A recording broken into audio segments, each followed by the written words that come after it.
Did I make it? Am I late? I think I'm late. I never like being late for Chris's weekly rundown. It's such good information, such good insight. Oh, okay, I'm on time. Sweet! Only because I'm your host. Here's what I got for you guys. Programming rundown. What is it? Week 8 out of a 13-week Olympic lifting running cycle. Obviously we haven't left anything completely, but we are now really honing in on more volume in the clean, snatch, and jerk. You've seen some barbell cycling recently, and those always make for gnarly workouts. I don't know about you guys, but I came in Saturday feeling pretty beat up. So yeah, lots of volume in the programming, but always know that is intentional for kind of periodization, progressive overload. So we'll get to a point where we start deloading and then kind of test things out again. So very excited about that. Super happy about everybody's progress for sure. Let's see.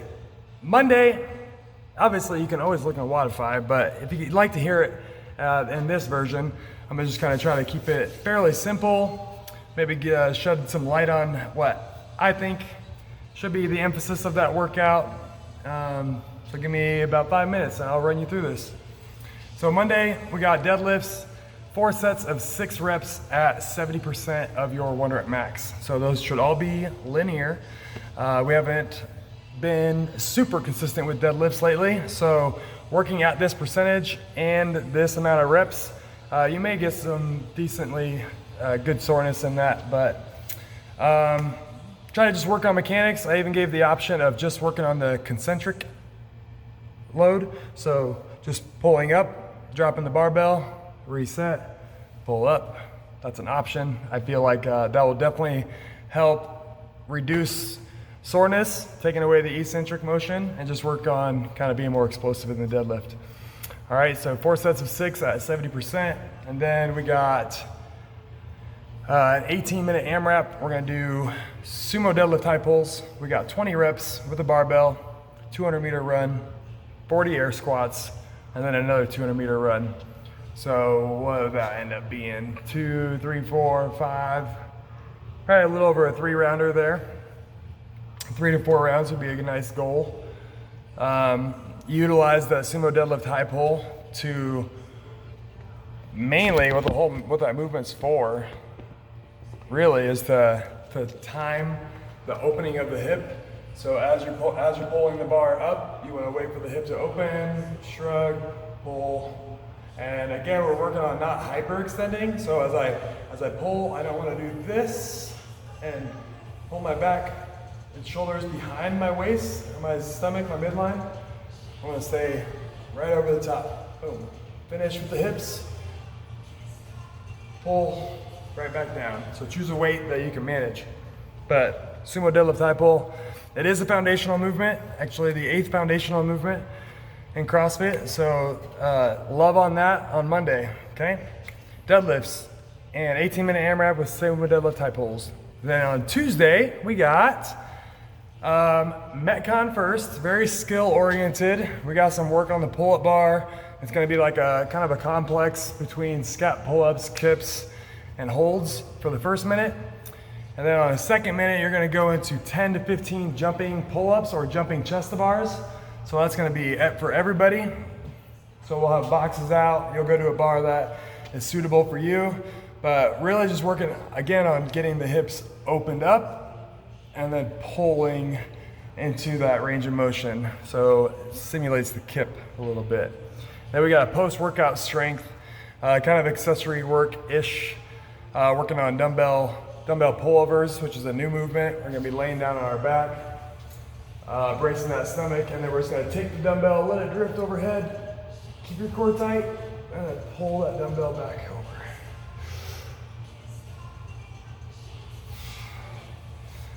Kind of a bodybuilding-ish movement, really good for the upper chest and a little bit of lat work. So working on that pull down, something you'll feel a lot like in your toes to bar as you go to that range of motion. And then we also have inverted rows on that day. So lots of pulling on Tuesday. On Wednesday, we do have overhead squats, 4 sets of 3 at 80% of your 1 rep max. This should be about what your snatch is. 80% of your overhead squat should be pretty close to your 1 rep max snatch. So we're just really building on a lot of time under tension with that. 4 sets of 3 doesn't sound like a lot, but at that percentage, you'll probably end up feeling pretty shaky overhead, and making sure those reps feel smooth coming up out of the bottom. So hands down, the 2 things that fundamentally can increase your snatch and your clean are gonna be your just working volume of overhead squats and working volume of front squats, and doing that with as good a mechanics as you can get. So Wednesday, 4x3 at 80%, and then you got 10 rounds for time or for quality. I'm kind of giving you the option there. You got 5 hang squat snatch, and that just means you're gonna be taking that bar from the hang position, dipping down, jump, and going all the way into the overhead squat. Got 5 reps there, and then 10 box jumps. So you do 10 rounds of that, as long as you can get it done in 15 minutes or less. Thursday, we got straight up running, okay? If you missed the 1 mile test last Monday, you could use Thursday as a makeup day and then hit a couple of 800 meter runs after completing your 1 mile. But Thursdays is 4 sets of 800 meter run. No, that is not a relay. Sorry, you're not gonna be handing a baton to somebody and then being done with your 800, but that would be a good one. That'd be testing out our 800s. But nope, 4 sets of 800. Try to do that at your 1 mile run pace, at your max effort 1 mile run, and then you're just gonna rest 3 minutes in between each set. So kind of like the idea of fartlek running, where we did 1 minute of work, 1 minute of rest, or easy pace. We're looking to push ourselves pretty hard for 3 to 4.5 minutes on the pace of that 800 meter run, and then just allow ourselves to calm down, 3 minutes of rest, reset our heart rate. Great opportunity to work on all the mechanics that you've been drilling in over the last 7 weeks, 8 weeks, especially during those first 2 to 3 sets of the 800. Those should feel good, fast, speedy. The 3rd and 4th set should feel pretty difficult to hold on to your 800 meter pace. So, and then after that workout, we're gonna do some core work, just 3 sets of weighted dumbbell crunches, butt ups, and slow side bends. However, on Thursday, I'm also giving you the option that if you wanna just come in, skip all the running, and if you've ever done a warrior routine on ROMWOD, it's like a 45-minute yin yoga session. Usually they start off with some breathing, lots of longer held stretches, but obviously 45 minutes of that can be a nice alternative to maybe the amount of volume that you're used to taking on, and just kind of breaking up your week with a super long yoga session. However, there will be class going on if you come in at the same time, so you'll have it on and you'll have your little space, but there will still be music going and all that kind of stuff. So your choice. Let's see. So that's Thursday. Friday, we're gonna pick up where we left off on those jerks. We gotta do a 1 rep max jerk last week. Lots of gold stars on that, as expected. But now this week you're gonna use it to dial in some of that heavy work. So you got 8 sets. Your top end sets are gonna be 3 sets of 1 rep at around 80%, but we're gonna be pausing in the receiving position. So as you receive the jerk, whether it's push or split, 1, 2, stand, all right? And then you'll either drop it back to the floor or to the rack if you choose. But of course, if you're doing a split, it's gonna be a 2-second pause, hit, 1, 2, stand. All right, So showing lots of control. We'll do that every minute and 45 seconds. Then the Metcon, then you get, this is kind of an interesting one, 10-minute AMRAP. You have to complete 3 clean and jerk complexes and then a 10 or 8 calorie bike. So you're not gonna be on that bike very long. It's gonna be a very barbell oriented workout. The complex is 1 power clean,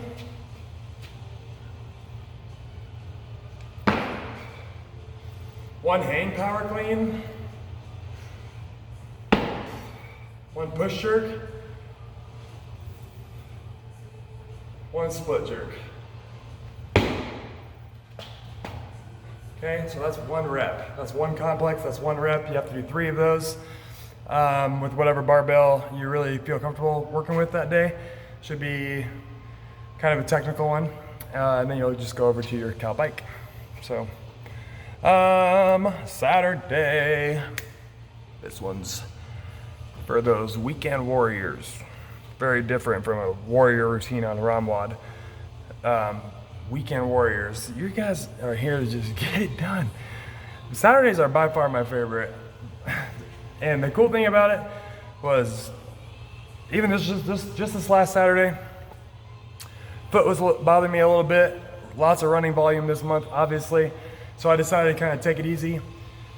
What I do, hopped on a bike, took it outside, and I used that as my 1K run, and just scaled down the intensity of my pace with toes to bar because my core was a little sore from the GHDs. But what I'm saying is, like, you choose every single day when you come in here, what's your goal? You can dial back the intensity however much you need to, okay? I don't want anybody painting the idea that CrossFit, the program, the workouts, the exercises, it's not a lot. It's relative, and you need to keep that top of mind. As coaches, you hear us say that type of stuff all the time, but you are the only driver for your behaviors, the way you communicate. If you have anything going on, you need to tell the coach so that we can address that with you or for you. But yeah, keep showing up.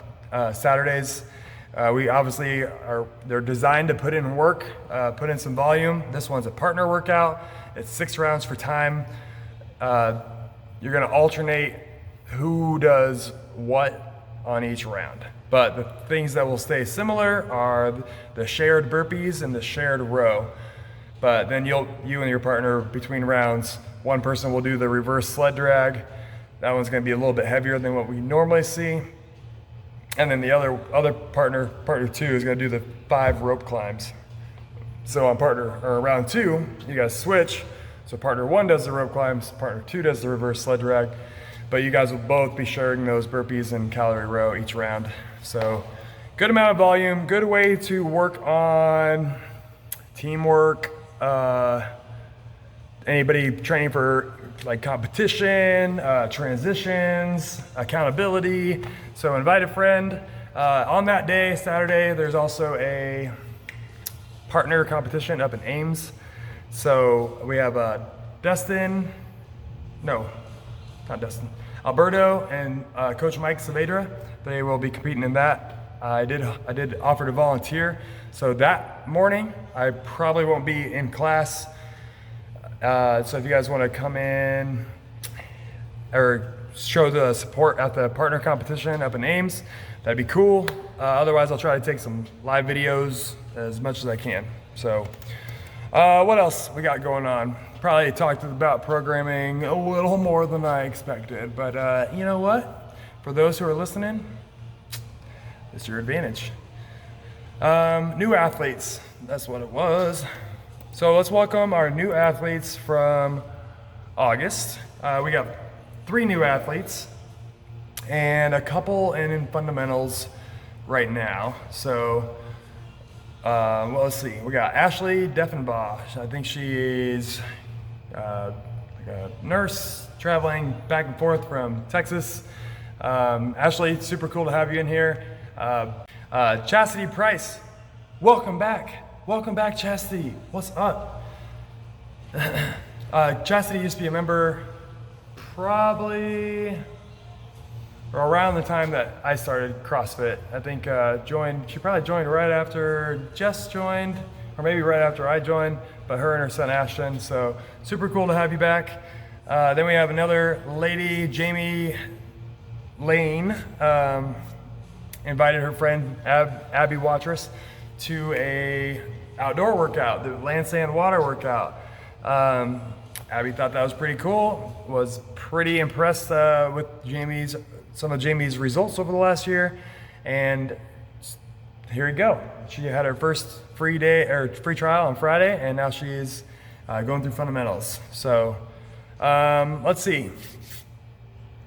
That's about it. A couple of you guys had some referrals that you brought in this month, and very much appreciate that, as always. Keep those coming. We always want to schedule those in advance. So instead of just telling your friend to show up, let's communicate a time so we can get another coach there available for that. All right, last little notes. The golf outing, we found a date, September 18th. So that's in about 3 weeks.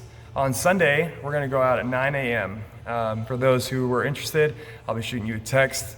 See if you can either find a partner or pick from the list of people that we have who are interested. 9 a.m. on the 18th. That's Grandview Golf Course on the east side of Des Moines. Partner best ball. All right.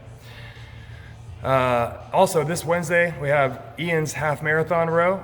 I don't know exactly what time he's coming in. He's probably coming in, I want to say around 10 o'clock, 11 o'clock, and he'll be chipping that off. It'll probably take him about an hour and a half, hour and 45 minutes. So if anybody has downtime in the middle of the day and want to come do that, I'm going to be doing that also. So one last bang for Ian. Nutrition challenge, that is, the link is active. We're going to be getting that sent out so you guys can sign up for that. That'd be the habit-based challenge. Really working on healthy habits going into fall, especially prior to the holidays. So end the summer the right way. Good transition into the winter, and definitely anytime you invest in yourself, you're planting good seeds, okay? It is gonna be way more proactive to sign up for a healthy habit and nutrition challenge and kind of set some goals, reset your mind. So dive in, guys. That only ends up being about $10 a week. So $120 for the whole 12-week, 3-month nutrition challenge. All right. Olympic lifting is kicking off next Tuesday, not this Tuesday, next Tuesday. Can't wait to see you guys there. I got some ambitious goals for my Olympic lifting. I know what I need to do to correct them. I think I just need a coach to hold me accountable. So that's what that's all about. And that is either going to be $79 a month to go to the class, one class a week, or $109 a month for 2 classes a week. All right, again, great investment. You get a lot of feedback just by diving into a focus like that for 3 months. It's amazing, honestly, what happens when you invest in it like that. There may be some miscommunication. I posted the workout for the Grays Lake Wad as this coming Saturday. That's not correct. It is next Saturday on the 10th. And always excited about that one. So, but we are gonna have a special little station in that Grays Lake Wad to celebrate and honor not the 9/11. So it just so happens to be falling on that weekend. And so other than that, the Grays Lake Wad will be pretty similar to the last couple of years, which has been a hallmark in the outdoor series for sure. So Grays Lake workout on the 10th. What else? That's about it. So I did pick up some new snacks for the front of the room, mainly targeting the kiddos, but I also got some more whole foodish options. So like a nut bar, the RX bar, I got some baked apples or whatever for the kids, and then some little popcorn treats. So, cool. I will keep you guys updated. As always, it's a pleasure. I'll talk to y'all soon.